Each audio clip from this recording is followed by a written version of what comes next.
Howdy folks, and welcome back to World of Warships with the mighty Jingles. And rather than doing a direct commentary on the gameplay that's going to be running in the background of today's video, today I'm going to be talking about the recent proposed changes coming to World of Warships, or perhaps not, depending on how well they're received, that were announced first behind closed doors to the community contributors at this year's World of Warships Community Summit in Saint Petersburg, and then announced yesterday to the public at large after the non-disclosure agreement embargo was lifted, both on Reddit and on the World of Warships developers blog.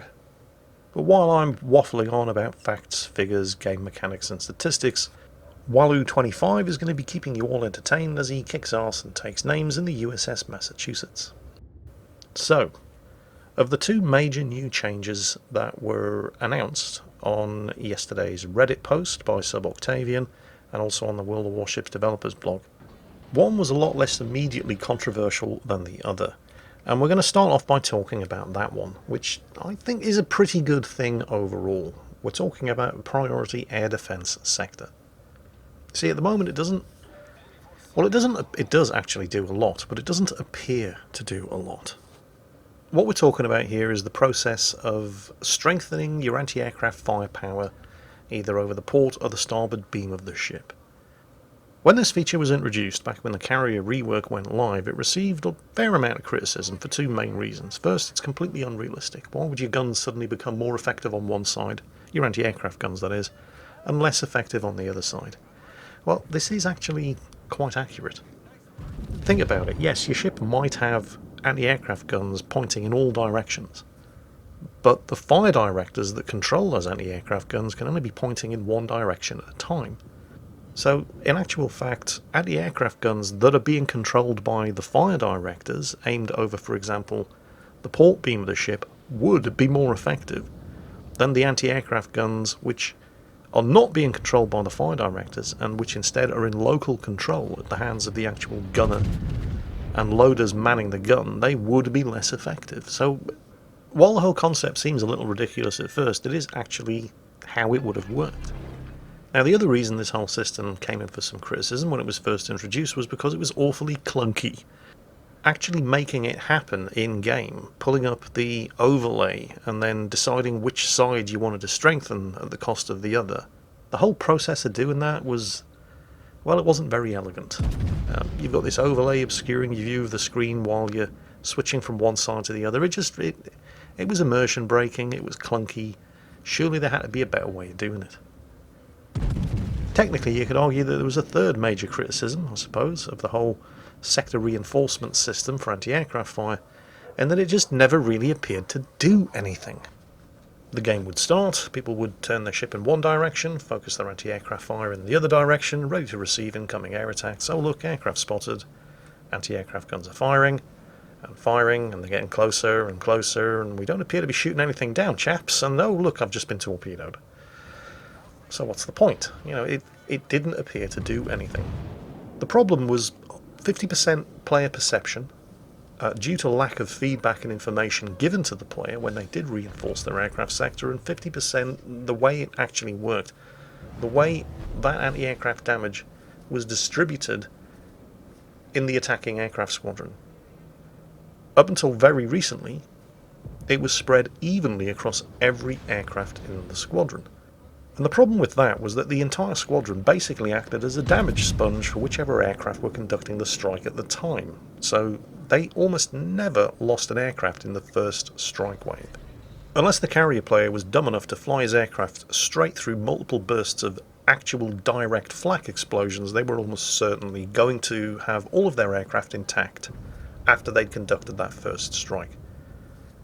If they decided to come around again to make a second strike, again depending on the tiers of the various different aircraft and ships involved, they were likely to start losing aircraft, and if they loitered around to conduct a third strike, they were almost certainly going to start losing aircraft.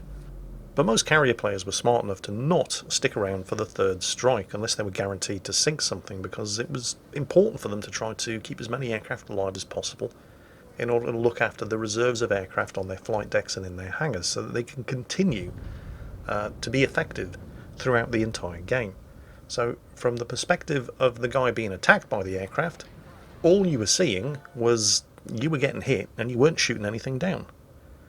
Well, recently, Wargaming changed the mechanics.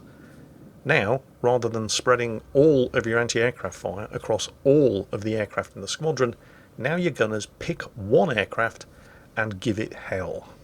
The immediate result of this was that suddenly people started shooting aircraft down right from the get-go as soon as they ran into the range of your anti-aircraft guns.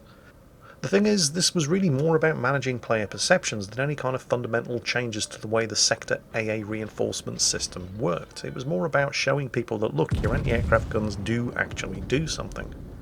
And yeah, it did have more of an effect on aircraft carriers that didn't have large reserves of aircraft, but it was more a player perception exercise than fundamentally changing the game mechanics. The underlying nature of the sector reinforcement system was still clunky as hell.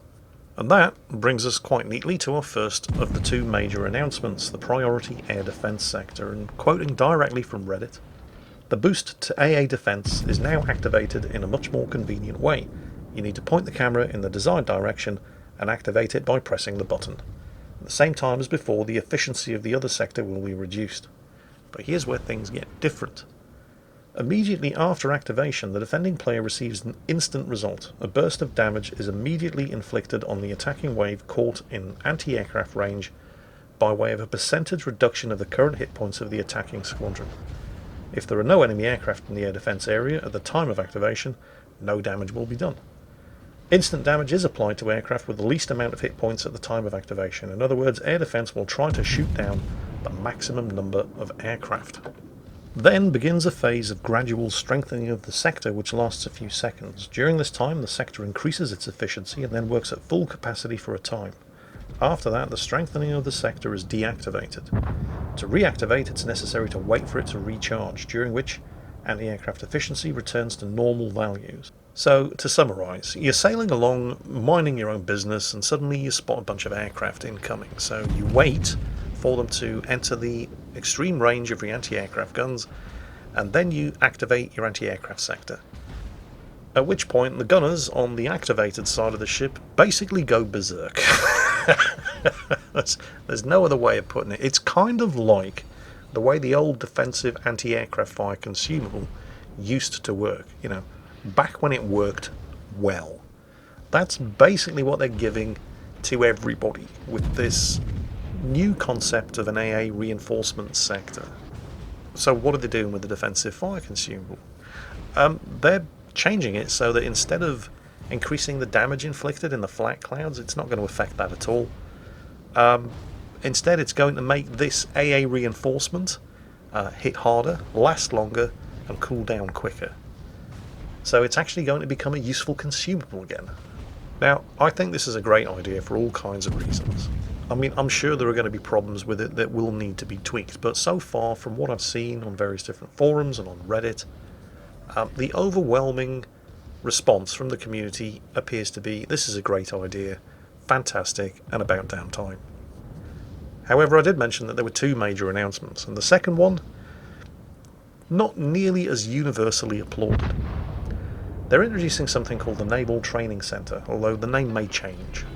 This is the announcement that is by far generating a lot more controversy, and to be honest, I don't really know what to think of it yet. I mean, I can see the good points and I can see the bad points, but I'll just describe the system for you, and you can argue about it yourself in the comments.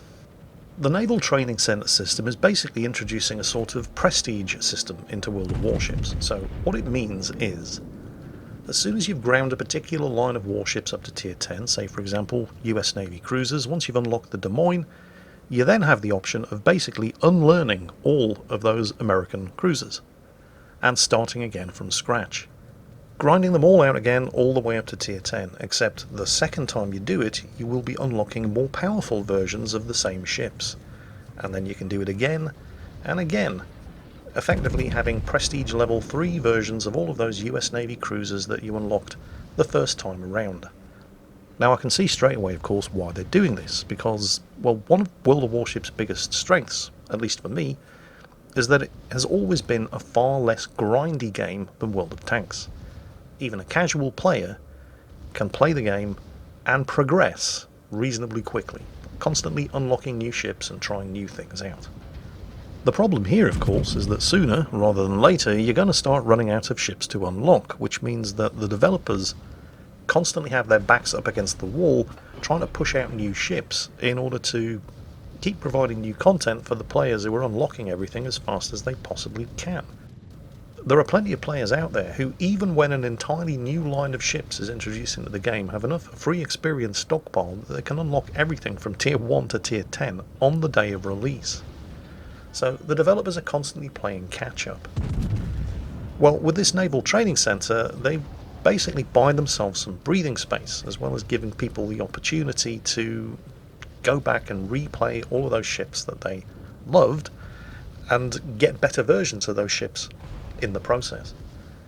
This, of course, means that the developers don't have to keep up the breakneck release schedule of new ships all the time and new premiums all the time, and instead they can devote resources towards things like new maps, new game modes, fixing the game's UI, quality of life improvements to the game as a whole, rather than dedicating all of their resources to pushing out new lines of ships every 2 or 3 months. So you can see why this would actually probably quite attractive to a certain section of the community, and is certainly very attractive to the game developers. And yet at the same time you can see why this is not a terribly attractive idea to another certain section of the community who actually quite enjoy the pace of release of ships that World of Warships has kept up over the course of the last couple of years. And then of course there's another far more controversial issue, and it's to do with just exactly how much better are these prestige versions of the ships going to be than your basic vanilla versions that you unlock for the first time. Because if they're significantly better, you're going to feel as if you have to grind them out over and over again just to remain competitive with the players who have ground them out over and over again. And at the moment, let me just give you some examples. Currently planned upgrades, battleships, and bear in mind that this is all subject to change, but at the moment, if I've unlocked the USS Montana for the second time, and you've only just unlocked it for the first time, despite both being the same ship, my version of the Montana will have 15% more hit points than you. So you'll have 96,000 health and I'll have more than 110,000. If I've unlocked the Montana for the third time, as well as having 15% more health, my guns will be 10% more accurate, both my main battery and secondary battery guns, and my secondaries will also have 10% more range. And if I have absolutely no life and I have unlocked the Montana 4 times, as well as everything that I've already mentioned, I'll have 1 extra charge on all of my consumables, which will all reload 10% faster than yours, and my damage control party will last 40% longer than yours. These are not trivial advantages. You will be at a fairly major disadvantage in a one-on-one fight between your rank 0 Montana and my rank 4. And this is by far the issue that's causing the most controversy, because if you're in that kind of position, you're going to feel compelled, whether you want to or not, to grind out multiple lines of ships multiple times purely to remain competitive against people who have. And that, in a nutshell, is the whole idea of the Naval Training Center. Bear in mind, of course, that all of these values are subject to change. I'm kind of sitting on the fence about this one, because even though I like the fact that World of Warships isn't anywhere near as grindy as World of Tanks, I'm not intrinsically opposed to the idea of the grind. I mean, I play World of Warcraft, so having to grind to get somewhere is not a concept that is entirely alien to me. And I don't really mind grinding as long as there's something worthwhile at the end of it. The issue is it just a little bit too worthwhile? Well, you be the judge. Bear in mind, of course, that all of these values are subject to change, but I'd be very interested to hear what you think in the comments, both about the Naval Training Center and about this new revamped, and in my opinion at least, way, way better anti-aircraft sector reinforcement system. Anyway, looking forward to the comments. That's it for today. Hope you enjoyed it, and as always, take care, and I'll catch you next time.